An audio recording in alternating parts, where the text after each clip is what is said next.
Guys, get a cup of coffee and just calm down. But meat shortages are really accelerating now. Plants are closing everywhere.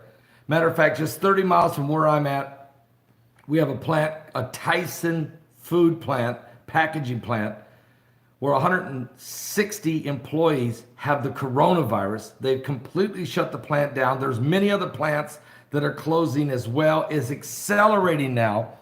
And butchers are closing. Meat packing plants are closing. And the shortages of meat supply is now going to accelerate. Can I put out a shout, if you don't mind, folks, real quick, to noblegoldinvestment.com.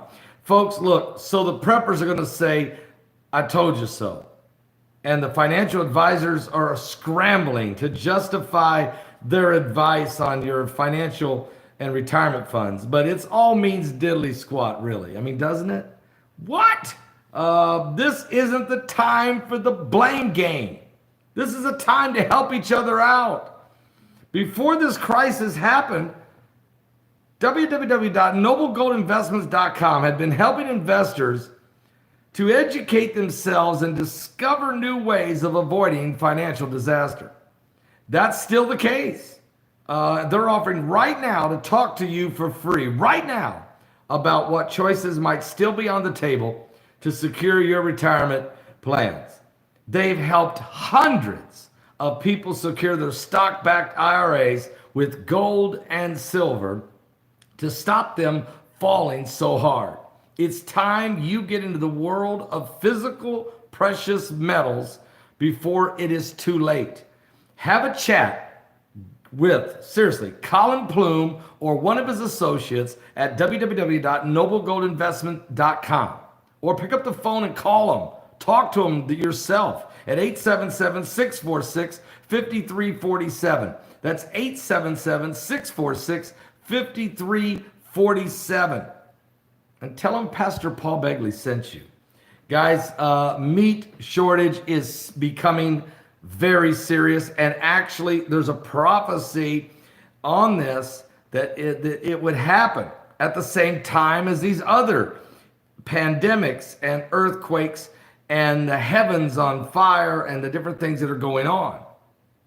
According to Bloomberg report and also Yahoo News, plant shutdowns are leaving the United States dangerously close to a meat shortage as the coronavirus outbreaks now spread to suppliers across America. Almost a third of the U.S. pork capacity is down. The first big poultry plants closed on Friday, and experts are warning that domestic shortages are just weeks away. Brazil, the world's #1 shipper of chicken and beef, saw its first major closure with the halt of the poultry plant owned by JBS SA, the world's biggest meat company. Key operations are also down in Canada, the latest being a British Columbia poultry plant for chicken. And while hundreds of plants in America are still running, the staggering acceleration of supply disruption is now raising questions over the global shortfalls.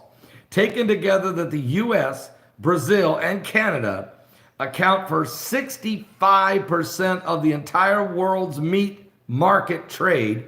It's absolutely unprecedented, said Brett Stewart, president of the Denver-based consulting firm Global Agri-Trends. He said, it's a lose-lose situation here. We have producers at the risk of losing everything, and consumers at the risk of paying much higher prices, and restaurants in a week could be out of fresh ground beef. Guess what? The restaurants aren't even open here in America, and we have a meat shortage. What if they were all open? What if the economy was still roaring? So this is what's happening with the coronavirus. It's not just only shutting down. The government is in a situation where the restaurants are closed, but the plants that produce the meat to get it to the restaurants are closing. And as this pandemic continues to cripple the economy in different areas of it. During this pandemic, matter of fact, the entire industry is faced with an impossible choice. continue to operate to sustain our nation's food supply, or shutter in and attempt to entirely insulate our employees from the risk. Smithfield said in a statement, and of course they're owned by China, I believe that's a Chinese company, said it's an awful choice. It's not one we wish to anyone. Prices are surging in the United States. Wholesale beef touched a record this week. Wholesale pork soared 29%, which is the biggest weekly price gain since 2012. And Jersey Mike's franchise system, which has 1,750 stores across the United States, is working with its ham supplier, Clemens Food Group, to ensure its supply of pork, something they sell quite a bit of in their sub sandwiches. And then, what about Subway? And what about all these fast food restaurants? And, Wendy's and Burger King and McDonald's and all these others, Jack in the Box and Whataburger and everybody else. To be sure, some plants have restarted after testing workers and improving conditions, and most Brazilian facilities are still operating. But another point to consider, there haven't yet been big shutdowns in Europe. The European Union accounts for about a fifth of the global meat supply, according to U.S. government data that has been shown. Still, executives from Tyson Foods and JBS and Smithfield have all warned that the consumers are likely to see impact at the grocery stores. Like I said, this big Tyson food plant 30 miles behind me here, shutting completely down. It should be noted that the output from a plant where infection pops up doesn't pose health concerns, because they're all accounts for the COVID-19 isn't a foodborne, but the people producing it. The products from the farm or production plant with a confirmed case can still be sent out for distribution. But a population halt means that there's no new supplies. And these shutdowns are happening at a time when global meat supplies were already tight.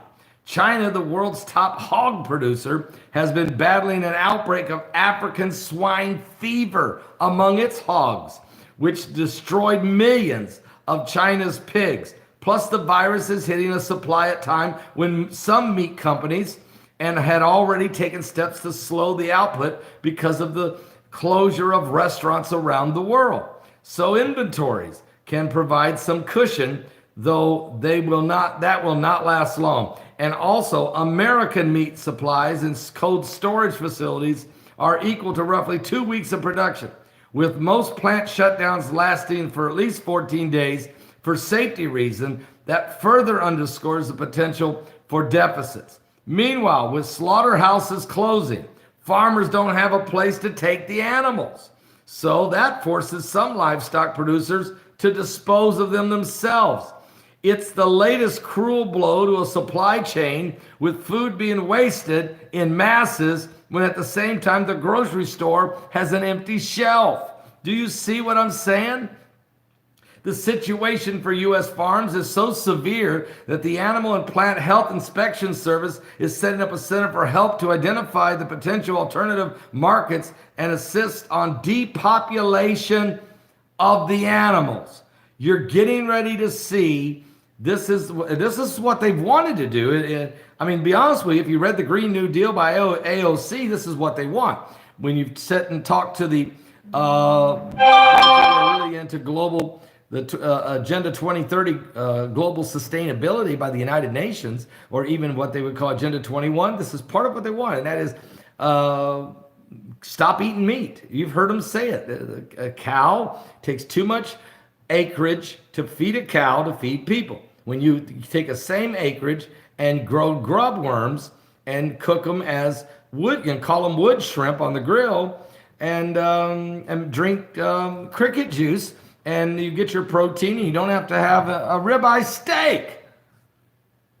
That's where they'd like to go, but that isn't where the people want to go. But this crisis is causing us this madness. And now, what did David Wilkerson say about all this? Well, he actually prophesied these words. In 1973, he said, floods, hurricanes, tornadoes, and hailstorms will occur more frequently. He saw this in a vision. This is way before Mike Around the World started seeing the data showing us the incoming cloud of debris and the atmospheric compression upon our jet stream and the red dust, the iron in the red dust that will turn the water blood red. Here's what David Wilkerson saw, 1973. Floods, hurricanes, tornadoes, and hailstorms will occur more frequently.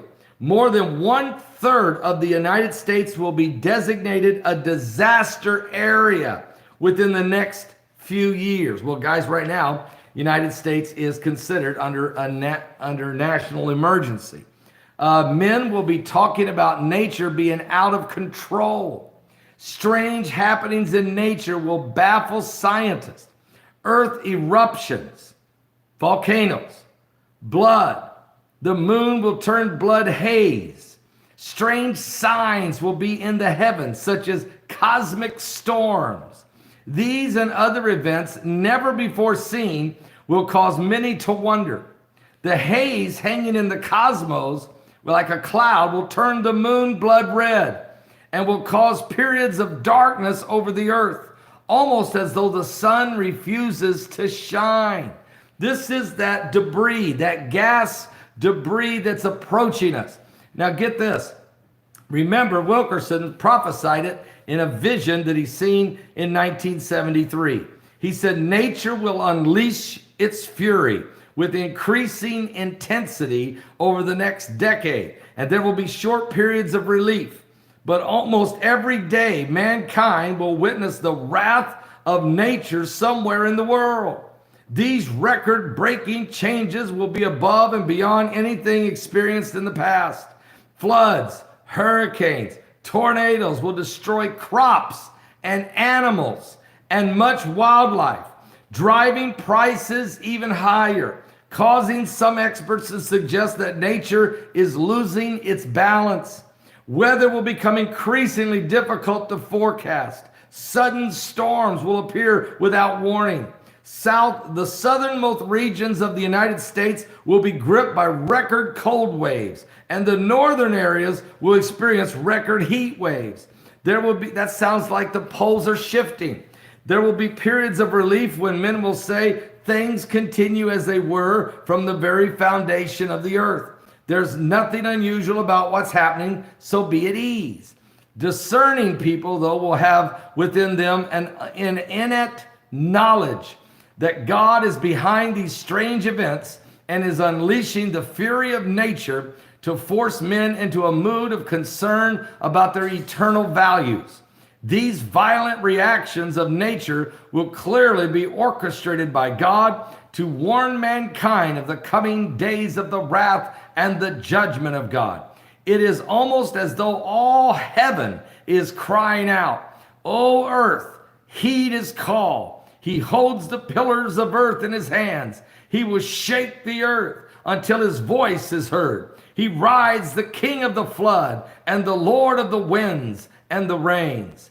Mankind will yearn for us to return to normal conditions, but the time is coming when there will be no return. And God has aroused himself as one who awakens from sleep, and his anger is kindled towards stubborn and sinful men. And he will eventually melt the very elements with fervent heat. But until that last hour, when his earth shall pass away, God will pour out his vials of wrath. The God of nature will use his judgments to reveal his power in warning mankind to flee from his wrath. These are some of the words of the prophecy of David Wilkerson of 1973. Miss ED is saying that there is some reports now that Kim Jong-un is dead. Miss ED, is it any national news that is stating that? Or is it just now breaking out there like on Zero Hedge or, some of the usual guys that usually catch stuff first? TMZ is saying it. Okay. And that's and a lot of times TMZ is right. Who else is saying it? TMZ is. Okay. TMZ a lot of times is early. New York Times? Wow. Let me go there real quick here. That would be, of course, you know what? We've heard he was in grave condition.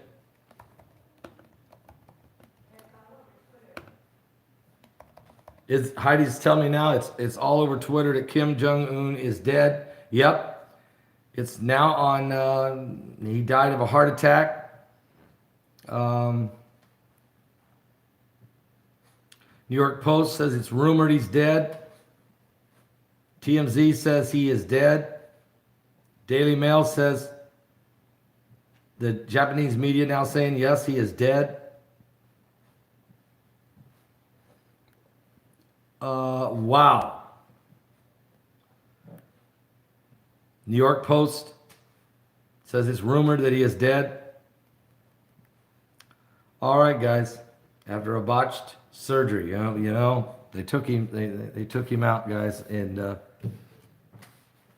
huge. He's only 36 years old. So that means, does his sister take over the country, or is there going to be a coup on the spot? I'll be back. Yeah, the word botched, I'm really not getting into the botched stent operation. I got a feeling what we had here was Kim Jong-un had a massive heart attack and has died. And they sent Chinese doctors in to try to revive him to see if there was any chance. And apparently they found out it's not. He was on a vegetative state. He was gravely ill. We've known this for days. So this is going to be huge. I'll be back with some more information on that. I'll do some quick research. Heidi's already on it. And I'll be right back, guys, with more right here. Don't go anywhere. Give your life to Jesus Christ. Robo-Mom, I'll be right back in about 15 minutes. What?